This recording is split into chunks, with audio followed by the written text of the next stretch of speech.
Pozdrav svima!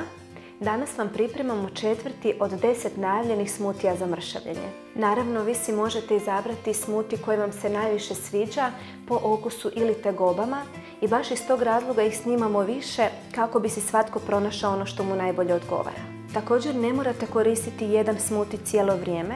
Kada se zasjetite jednog, slobodno si napravite drugi po sljedećem receptu. Kao i sve ostale smutije u kojima koristim voće, i ovaj konzumirate ujutro na prazan želudac.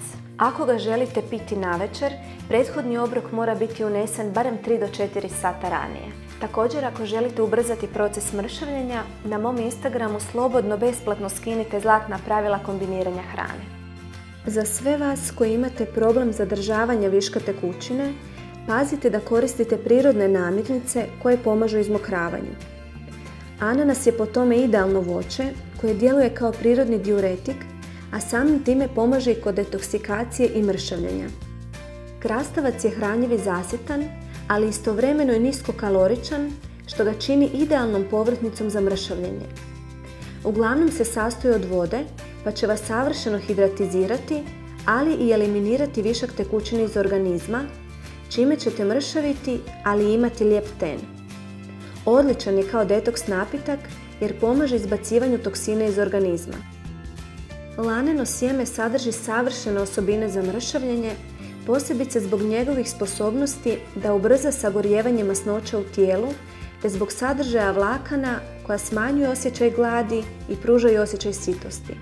Odlično je za probavljanje masti i eliminira one koje nisu potrebne. Inače, kada koristite lan za probavu, uvijek ga sameljite prije nego ga pomiješate s vodom, u suprotnom ćete ga vrlo teško probaviti. U ovom receptu će to odraditi blender.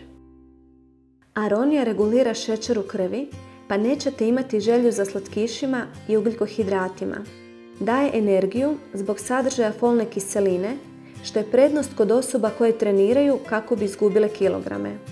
Sadrži vitamin C, koji pospješuje metaboliranje hrane, a istovremeno se nećete osjećati malaksalo i bezvoljno.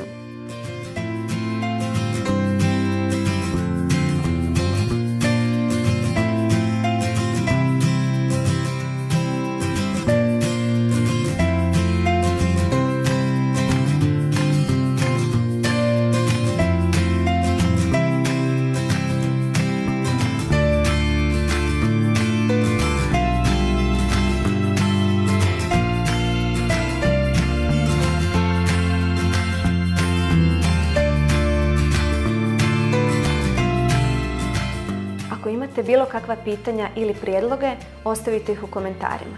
Ako vam se svidio ovaj video, podijelite ga s prijateljima, lajkajte ga i prijavite se na naš kanal.